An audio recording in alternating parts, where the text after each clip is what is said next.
recording this class now. So Olivia kind of brought up this part, but just to share my own idea of like, this is the part that stuck with me the most the first time I read this like years ago. She's saying, defenseless villages are bombarded from the air, the inhabitants driven out into the countryside, the cattle machine gunned, the huts set on fire with incendiary bullets. This is called pacification. Millions of peasants are robbed of their farms and sent trudging along the roads with no more than they can carry. This is called transfer of population or rectification of frontiers. People are imprisoned for years without trial, or shot in the back of the neck, or sent to die of scurvy in Arctic lumber camps. This is called elimination of unreliable elements. Such phraseology is needed if one wants to name things without calling up mental pictures of them. I would call this essay persuasive for me, because after I read it, I think it just changed the way I noticed like headlines, tweets, politician talk moving forward. Not only did I pick up on subtle changes of language, such as like just using passive language, like saying officer involved shooting versus like police officer shot a civilian. I not only noticed those subtle turns of phrase and changes, but it really made me think of why. It made me think of, it's to purposely not have us call up a mental image of what's happening. Same as collateral damage was the example I brought up before we even read this essay. And I do think it is a tool that can be used to keep people in office. And not, as Olivia said, have kind of an uprising. So however you feel about that, I of course have my own opinions, but however you all feel, I would never penalize you against your opinions or ideas as long as you can back them up and you don't just fold your arms and say no. And same thing, if you just wave your hands and say yes. Both of those are boring. We want to get into the why. And I do want to talk about I think Orwell has some good tools for writing in this essay that you all can use. But first I want to talk about active versus passive persuasion. So active persuasion, directly asking or stating the argument. Passive persuasion is subtle influence using imagery, storytelling, examples, like if you're trying to sell, like Hardee's does it, like it's a burger commercial, but it's like a chicken lingerie, and it's like, doesn't really, it's subtly trying to influence you to buy that burger. So do you all feel that Orwell is active or passive in this essay, or both? Yeah. I think mostly active, because he's just like straight up saying how he feels, or like calling people out for what they're doing. Yeah. In some ways also kind of humorously. Yeah. Because he's like, you're just letting these thoughts, overtake you instead of actually thinking and like using your own brain to form these sentences or form these arguments.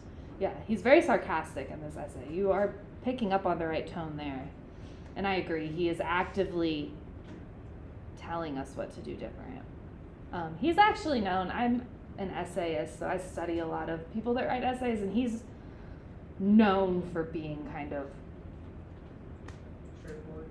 Yeah, and typically an essay you just are presenting information and a person gathers their conclusion. He's very like, this is the conclusion I want you to come to. Here is how I'm going to back it up, I think. So we're going to watch these first two advertisements. This is from this year's Super Bowl. So I consider one of them to be passive persuasion and one to be active persuasion. So keep that in mind, and I'm going to have you guys like raise your hand on what you think is what.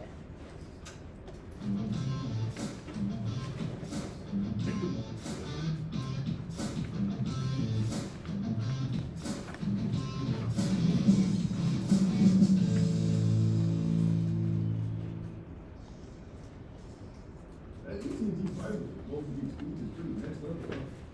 Yep, it's gonna change the game. Oh, it's really gonna change the game. I know. It's way faster internet, which means I can stream in 4K to every room in the house. Yeah, but it's not just that. It's reliable, so it won't let you download a deeper multiplayer ending. It's actually 99% reliable, but whatever. What's more important is that now we can maybe start creating content differently. Obviously, uploading huge files, producing content, and live streaming it all at the same time, buddy? Yeah, I know. Do you though? I mean, this level of connectivity could open a door to the future. Yeah, buddy. Creating and consuming content is about to hit a whole nother level. It's like a superhighway of bandwidth, crazy good security, great ping.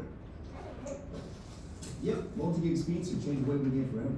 Oh my god, you're Zac Efron! You even game, bro?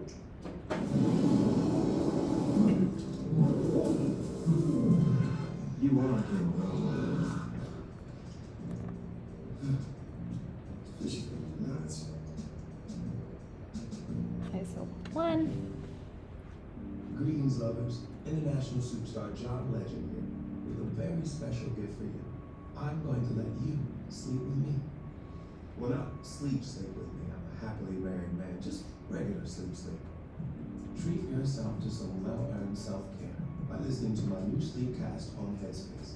It's your once-in-a-lifetime opportunity to sleep with me. So, sweet dreams, lovers. Start your free trial tonight. And what? All right, so raise your hand if you think the first commercial with Zac Efron is active persuasion versus passive. Like, one active, one passive, so, okay? And raise your hand if you think the John Legend is active persuasion. Okay. So someone who thinks the Zac Efron is active persuasion, can you explain your reasoning? Let's go with Ava. I just think that it's because like he just is very like, upfront about like, oh well, it does A, B, C, and D, and like is giving like all the examples of like how like the product is split and stuff. Awesome. Do you have something different to say, or Basically the same. along the Just same words- lines? Okay. words different. Perfect. So someone who thinks the John Legend ad is the active persuasion. Yes. Bogle, right? He's talking directly to the viewer and like saying, do this with me, as opposed to the other two who are just talking about all the benefits of it, like to each other. Yeah. Anyone else have other ideas on that? Yeah. I think with the John Lennon one, like, of course he was telling us the information and stuff, but it was also like a side conversation of like, sleeping with him to like Yeah. make you more interested or be like, what are you talking about? To make it more persuasive, and rather than just saying, oh, I have a sleep cast or whatever it is, podcast. Yeah. Perfect. Yeah. So add on to what she's saying, rather than being just telling that program itself, it's really more a matter of just him trying to get the idea into or using imagery. Like let's say, of course, again the joke is sleeping with him, like sleeping with his voice or whatever he used for that. It's not really saying anything specific about what the actual product is, but more a matter of just getting you to use the product. Yeah. Yeah. So I am in the camp that John Legend ad is the active persuasion solely because there's a direct call to action, which the other one does not have. Yes, they share all the features of it, but they never say get AT&T FiberNet. It's implied you should get this kind of internet because you'll get all these features. Where John Legend says directly, download this app and listen to me while you sleep. And another thing I want to point out about the Zac Efron ad is how it uses imagery. So he's saying, internet has this feature, and he gets a fish, right? And then, oh, it has this feature that's even better, and it's a bigger fish. Oh, it has this feature that's even better. Now it's a pearl. This feature it's even better. Now it's a string of pearls. Then it's lobster, like a whole dinner comes out. So to me, that is a metaphor, right? If we're breaking it down like writing. Yes, we're talking about internet features, but we're visually showing this to you by what's coming out of the water getting better and better as I name these better and better features. Does this make sense to you all? So raise your hand. I'm gonna ask you I know like they're two totally different products, but I'm gonna ask you which one like was more effective for you. So Zac Efron, more effective. Raise your hand. Great. And John Legend? Perfect. And some of you didn't raise your hands, and that's okay. Maybe they weren't effective at all. But if Zac Efron was more effective for you, does someone want to tell us why? Yeah. Just if I'm trying to compare it from one to another,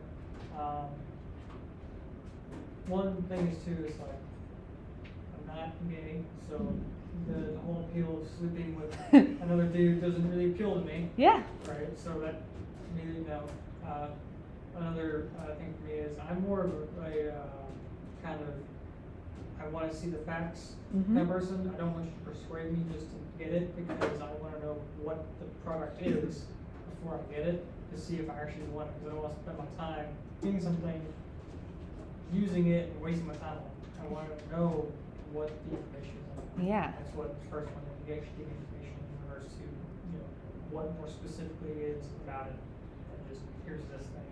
Yeah. Oh, totally. Those are great. And I want to come back to them, but I want to see if anyone else, just so we can get like more than one reasoning. Anyone else that found that advertisement to be more effective wants to share.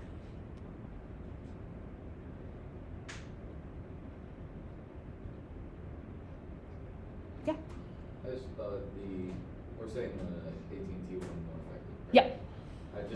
I thought it was more like, I respond better if I know like kind of more about the thing and with them going back and forth, kind of actually saying different things that go with that.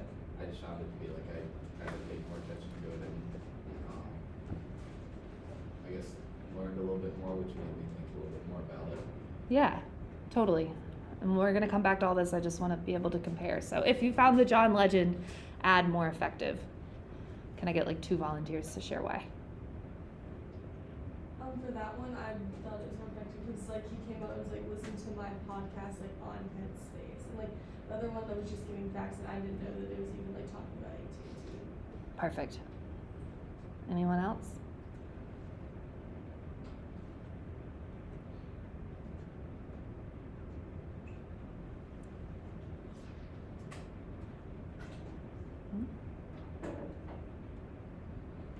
Okay, we tried. I wanted to do that to demonstrate that there's no right or wrong way to go about using active or passive persuasion. There's no set formula. Different things are going to work for different people. And what Austin is saying, I think, is important. Like, I'm not attracted to men, so this is not going to appeal to me. And when we're going to talk next about audience, we're going to talk about all these things, but I would argue that the people making that ad are probably targeting women more so than men, and that's a decision they made. And also just having, some people want way more details about the product, and other people just want it short and sweet to the point. Yeah. Something too is that with both of the commercials, they had a different way of portraying what they're doing. The AT&T one, they're providing this information, which I think is the way that they were doing it is they had set to where they weren't naming the product yet, but they were naming what it does. Therefore, making it to where I want to know what this product is because I don't know the name of it, but I like what I'm hearing so far. So they wait. So what they're doing is they're putting these in order for you to watch it. And then at the end, after you finish the commercial, because of course they want to watch all of it, they're probably more persuasive for those who get to the end. And then it portrays the name, because then it kind of forces you to watch the whole commercial. Yeah. So, and then with the other one, it's just, here's this, and this is, then of course, the actual, stick of the commercial itself. Yeah. to go along with it, which was where I think, different commercial types where they came into. Great, thank you. So you cannot really predict you cannot predict for sure how people are going to take something you create, something you put out in the world, right? We're all going to be influenced by our interests, our likes, our dislikes, our background. But we can think about these things and anticipate what will be persuasive within that context. So I want to break this down a little. Audience. Who do you think the intended audience is for the Zac Efron commercial and why? Yeah. Homeowners? Like, doesn't really matter gender or whatever. I mean, if you really want to get into it, probably males because they're like fishing and stuff. But yeah, I think just homeowners in general because you're watching the Super Bowl on your TV and like you might not like your network or whatever. Mhm. Well, we have this and it's all these great things. So yeah. Right. Homeowners, male. I mean, gender is, a construct, but thinking traditionally, fishing and video games are probably more traditionally male activities. Not trying to sound old-fashioned, but just thinking about how advertisers are probably thinking. Great, so any other ideas about the audience for this? I want to point out, at least for me, who's not a gamer and knows nothing about internet speed, those details they're saying mean nothing to me. Like, they're pretty specific terms, right? To understanding, like, they're speaking to someone who cares about their internet speed, and I have no idea what my internet speed is. I don't play video games. I don't need my internet speed to be any higher than the basic. So by using these specific terms, it's a niche audience that they think are going to want to buy this product, right?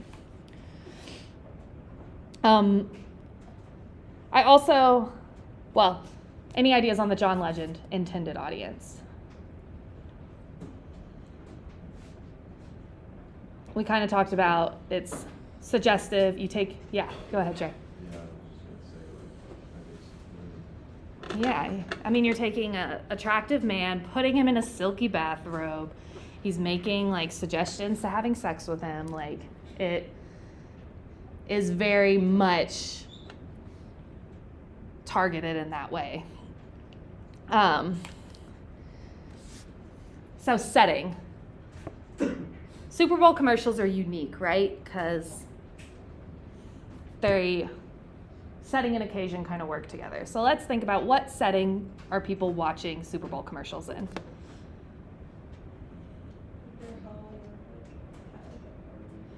Home, party, yeah. How does the setting affect the advertisement?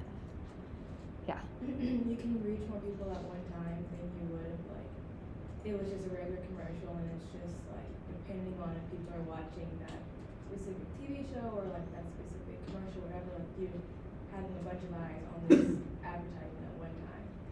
Yep. Yeah. Any other ideas? I want to point out, especially with the John Legend one, would you say that's like appropriate for kids to watch? No? Everyone think no? Yeah. I mean, I don't think it's that big of a deal. Like, it's not showing anything. He doesn't say anything bad. Yeah.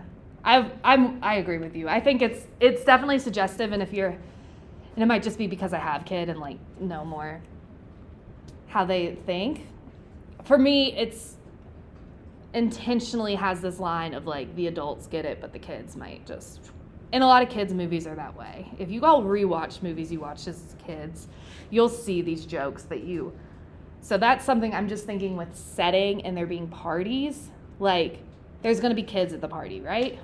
There's going to be people that don't care about sports at the party. There's going to be people who really care about sports at the party, right? So yeah, just thinking about that as a setting. Like, for example, ESPN at 9 o'clock at night or whatever is probably not expecting kids to be watching, but on Super Bowl, kids probably are, because it's a family event. A lot of people have Super Bowl parties with the whole family. Occasion. So what's the occasion for these ads? This is an easy one. Yeah. Yeah, so they're for the Super Bowl, right? How does that affect the advertisement? Yeah. Well, for the Super Bowl specifically, like some people like watch the commercials because they know they're supposed to be funny, or Yeah. like people spend more money on the commercials, so Yeah. you can make them like. Personally, in my family, my dad always tries to like find the funniest one, and I think it doesn't matter what information is actually in the commercial, but if it's funny, what people are personally.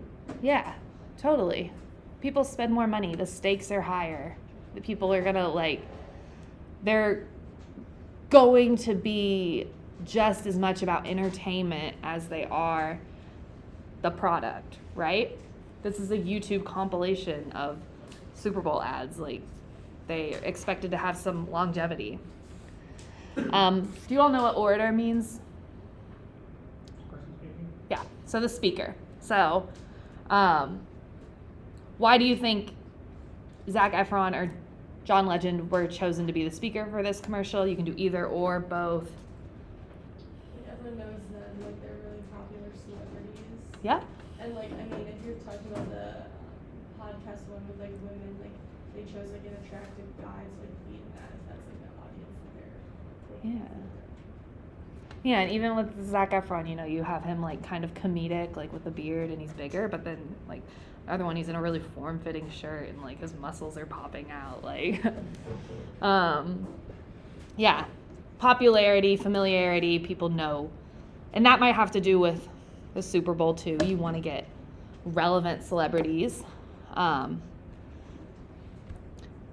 obviously for your all's projects, like you can't choose as much who the speaker is going to be. It's probably going to be you, but something to keep in mind. Any other ideas on why these people were chosen for that? All right, we'll move on. Just want you all to think about these 4 things in what you write and create, and how if you change one or the other, it might change what is persuasive. So Orwell claims that there are 2 things wrong with writing today: staleness of imagery, lack of precision. I would argue that clarity and fresh imagery make writing more persuasive. We started this class by talking about how persuasion is the key to collective action. So we're gonna watch a famous speech, height of the Civil Rights Movement. I'm sure all of you have heard at least part of this before. But when we watch it today, I want you to pay attention to the way Dr. King uses imagery, and I want you to watch the crowd and see how the crowd is reacting to his speech.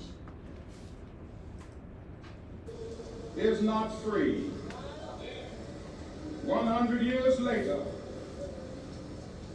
the life of the Negro is still sadly crippled by the manacles of segregation and the chains of discrimination. 100 years later, the Negro lives on a lonely island of poverty. I have a dream that one day this nation will rise up, live out the true meaning of its creed. We hold these truths to be self-evident, that all men are created equal.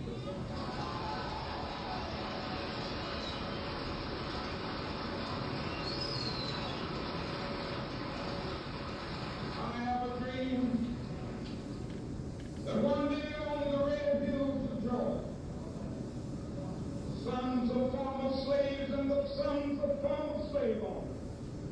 will they be able to sit down together at the table of brotherhood. I have a dream that one day, even on the state of Mississippi, a state sweltering with the heat of injustice, sweltering with the heat of oppression, be transformed into an oasis of freedom and justice. I have a dream. My 4 little children will one day live in a nation where they will not be judged by the color of their skin, but by the content of their character. I have a dream.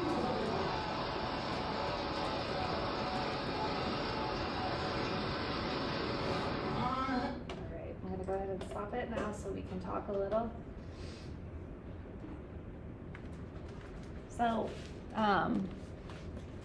what did you all notice? Did you hear any metaphors that you can think of that you haven't heard before?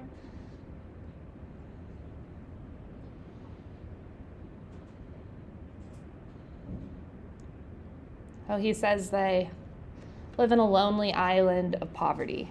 I want you all to just think about how that is different, how it affects you emotionally to say that versus Black people are still poor. This using metaphor, using it imagery, what that does.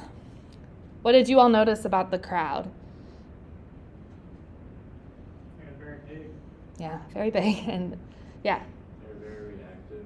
Yeah, and as something else I want to point out about this speech is the way King uses repetition and what that does to the crowd, right? When he gets into I have a dream, I mean, first he's stating something. That's not it. Imagery. That's not a metaphor when he's quoting the Constitution and saying all men are created equal. That's direct, active persuasion, saying follow the Constitution that this country has put out. So first he says, I have a dream. The crowd starts to roar for that. But then he says, I have a dream 4 more times. And by the 4th time, or he's going a 5th time, I cut it off. He can't even speak because the crowd is roaring up each time he says it. And each time they're getting louder. So just the power of repetition and the power of imagery. And this, he's an incredible speechwriter and speech giver. And sorry if I'm moving kind of fast towards the end of this, but this is from Orwell again. And these are 4 things Orwell says to avoid in your writing, and I am going to urge you all to avoid these things. I will be pushing you all as I help you revise your writing. I'm going to be pointing out when you use these things. So dying metaphors. A fresh metaphor is like King saying manacles of segregation, lonely island of poverty. We don't hear it often. You might not have heard it anywhere but in this speech. A dead metaphor is something like hands of a clock, right? That's just, like, what else would you call these? You just call them hands of a clock, right? But originally that was a metaphor. But it's been used so often now, it's not a metaphor anymore. It's just what you call those little things that tell us what time it is. A dying metaphor, Orwell's arguing, is something in between that. So it's not completely dead, like hands of a clock, but it's used all the time. Heart of gold, roller coaster of emotions. We've heard it before, it's kind of stale. Operators. I'm stopping now to say too, like, I'm working towards all of this in my own writing. I'm definitely not perfect at any of these things, but an operator is going to be saying having regard to instead of regarding. So looking for those. Plays a role in.